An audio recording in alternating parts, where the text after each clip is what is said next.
Is it possible that the food we eat affects our mental health? Is there a relationship between the food that we eat and the increase of mental health illness nowadays? A growing research literature suggests the answer could be yes. Hello everyone, I am Miss Dubian, your guidance teacher.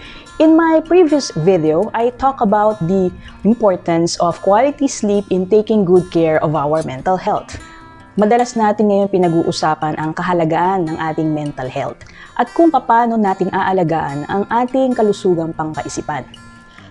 Pero karamihan naman sa atin, hindi pinapansin ang kahalagaan ng mga pangunahing pangangailangan ng katawan at ng ating pag-iisip.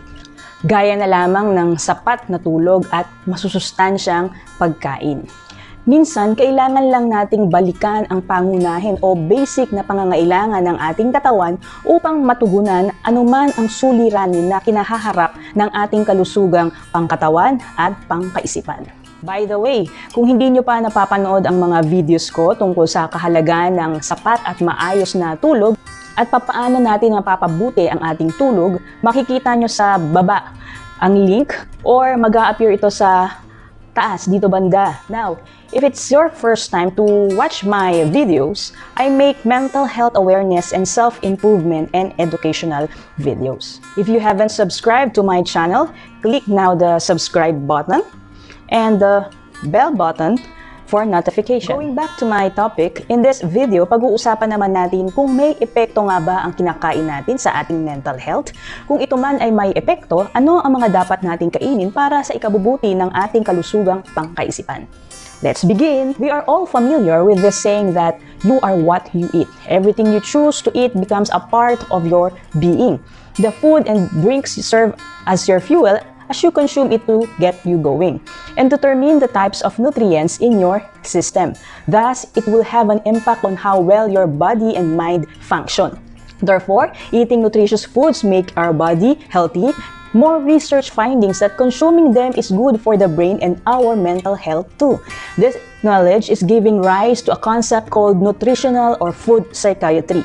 Nutritional psychiatry is a growing discipline that focuses on the use of food and supplements to provide these vital nutrients as part of an integrated or alternative treatment for mental health disorders. It is a developing field that recognizes that many people, even with severe psychiatric problems, can improve if their diet is changed.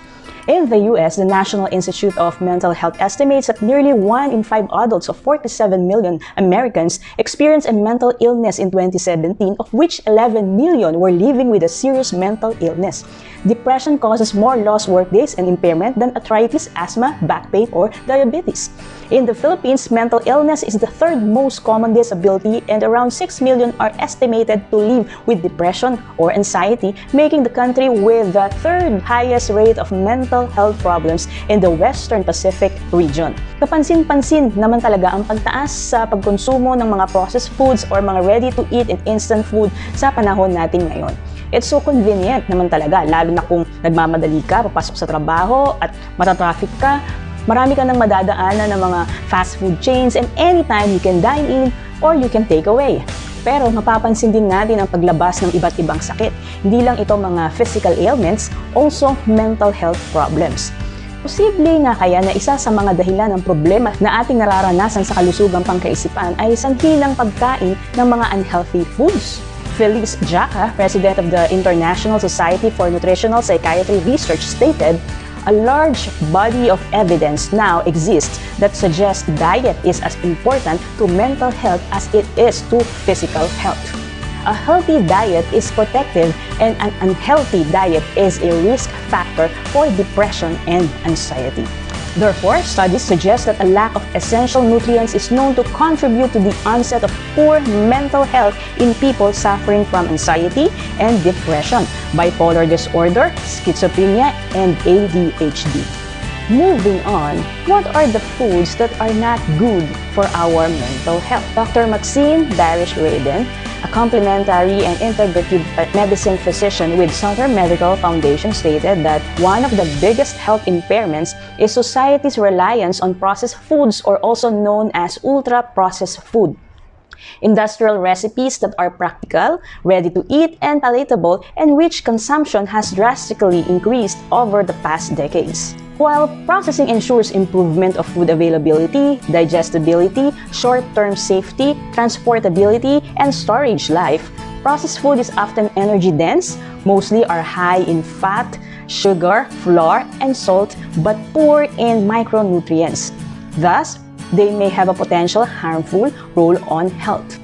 Above all their unhealthy nutritional composition, they also contain other components created during transformation such as neoformed molecules produced during heating, food additives used in manufacturing, and molecules moved from packaging, some of which might have a destructive role for gut microbiota, involved in the development of several diseases characterized by an inflammatory component.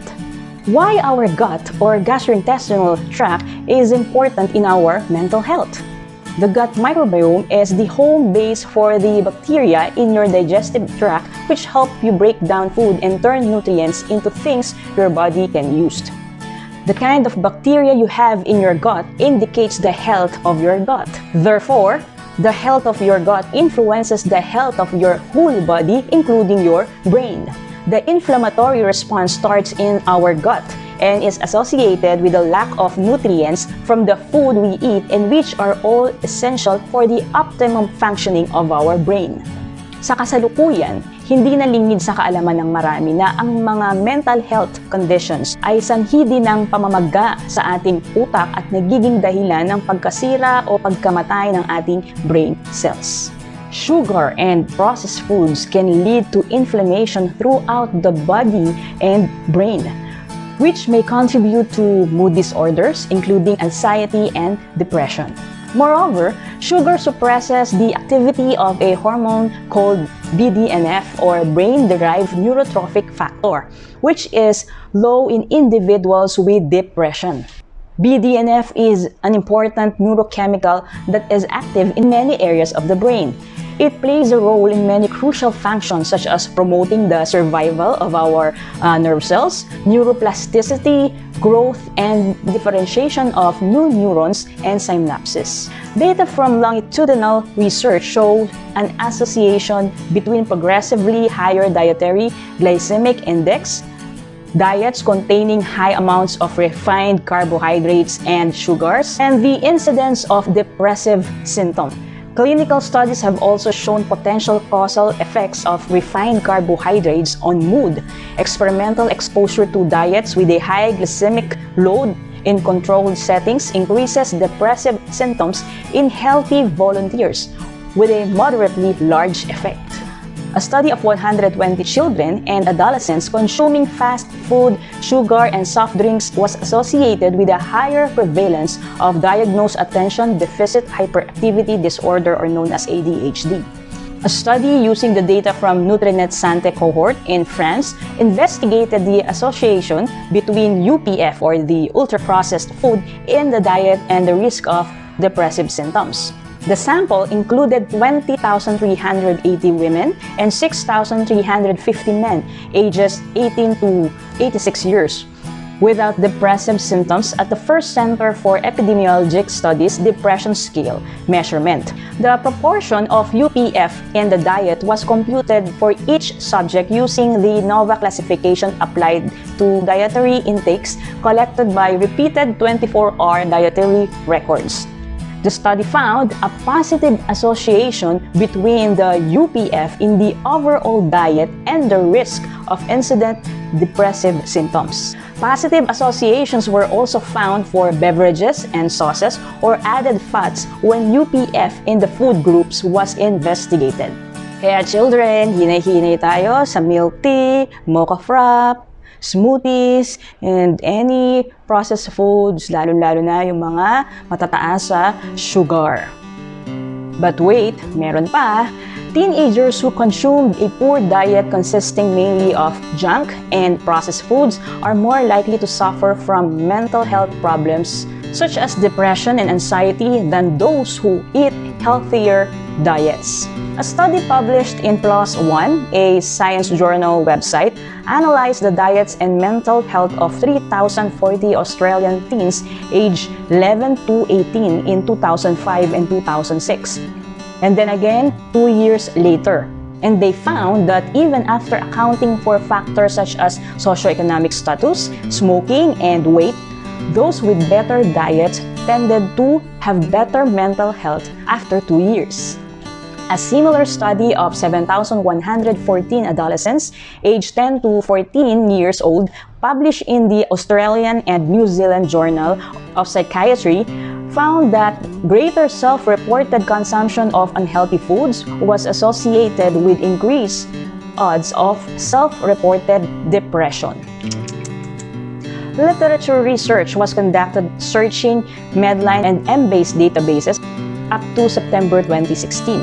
In total, 21 studies from 10 countries met the inclusion criteria and were included in the present meta-analysis. A dietary pattern characterized by high consumption of red or processed meat, refined grains, sweets, high-fat dairy products, butter, potatoes, and high-fat gravy and low intakes of fruits and vegetables, known also as Western food, is associated with an increased risk of depression. The results of this meta-analysis suggest that the Western style may increase the risk of depression. Nako-convince na ba kayo? There are a lot more recent researches and studies showing evidence of how the food we eat affect our mental health. I do believe that it's about time for us to be more meticulous and mindful of what we put in our mouths. Most especially ngayon sa dami ng na-encounter nating iba't ibang sakit, hindi lang physical but also mental health conditions. So what should we eat to improve our mental health? Mental Health Foundation says eating a well-balanced diet rich in vegetables and nutrients may be associated with feelings of well-being. One 2014 study found high levels of well-being were reported by individuals who ate more fruits and vegetables. A recent study found that a Mediterranean-style diet, a diet high in vegetables, fruits, legumes, nuts, beans, cereals, grains, fish, and unsaturated fats such as olive oil, supplemented with fish oil, led to a reduction in depression among participants, which was sustained 6 months after the intervention. Mediterranean diet is an ideal diet for physical and mental health, according to Dr. Felice Jaca. Recent results from a large trial in Europe show that such an eating plan may also help prevent and not just treat depression, she added. Therefore, the key is always choosing to eat whole foods than processed foods. Whole foods are foods that are unprocessed and unrefined, or processed and refined as little as possible before being consumed. In other words, foods that are close to their natural form as possible. For example, whole grains instead of refined grains. Fruits and vegetables and beans instead of supplements to provide the fiber and vitamins they contain whenever possible. Next, choose foods that pack as many nutrients in as few calories as possible. Choose nutrients that might be particularly helpful for treating or preventing mental illness, which are B vitamins. People with low B12 levels have more brain inflammation and higher rates of depression and dementia. Folate. Increased intake of folate is related to a lower risk of depression. As we all know, folate is important for pregnant women, but everyone needs folic acid for the production of cells. It is especially important for healthy hair, skin, nails, eyes, liver, and red blood cell production. Leafy green vegetables and whole grains have high amounts of folate or folic acid. Iron. Too little iron in the blood, iron deficiency anemia, has been linked to depression. Omega-3 fatty acids. Some studies suggest that omega-3s may be helpful in the treatment of depression and seem to have a mood-stabilizing effect. It may also help boost the effectiveness of conventional antidepressants and help young people with ADHD. Also, omega-3 fatty acids are thought to be important in reducing inflammation, the primary cause of conditions like arthritis and asthma, and play a role in heart health by reducing triglycerides blood fat. Oily fish such as salmon, sardines, and mackerel are most highly recommended sources of omega-3 fatty acids. It can also be found in walnuts, flax or flaxseed oil, olive oil, fresh basil, and dark green leafy vegetables. Zinc. This nutrient helps control the body's response to stress. Low levels can cause depression. Dr. Drew Ramsey, a well-known nutrition psychiatrist, suggests eating oysters because this is a great source of zinc, which pack 500% of your daily need but have just 10 calories apiece. Mussels, which are rich in brain-healthy selenium, are also a good choice. Fermented foods such as achara, kimchi, and yogurt with live active cultures which provide good gut bacteria may help reduce anxiety, stress, and depression. Now that we know the food that we need that will be very beneficial for our mental health, we must also practice good eating habits that will optimize the effectiveness of our well-balanced diet. First, we must drink at least 8 glasses of water a day to prevent dehydration and avoid sugary drinks and excessive amount of caffeine. Studies show that even mild dehydration can cause fatigue, difficulty concentrating, and mood changes.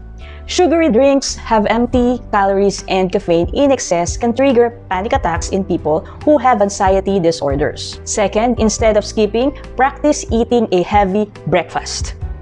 Breakfast is needed to fuel your body and brain after going without food during sleep and jumpstarts your metabolism for the day. Skipping meals, most especially breakfast, leads to fatigue and feelings of brain fog. Third, eat light dinner. A recent study revealed that eating a light dinner and a heavy breakfast is a way for a healthy feet and body, as the regime may prevent obesity and high blood sugar by burning more calories. Also, avoid eating high-fat dairy and fried, which have little nutritional value, which in turn increases the risk of depression. Lastly, pay attention to how you feel when you eat and what you eat. If you find yourself overeating or undereating when you feel stress, stop for a while when the urge arises and start writing down your feelings.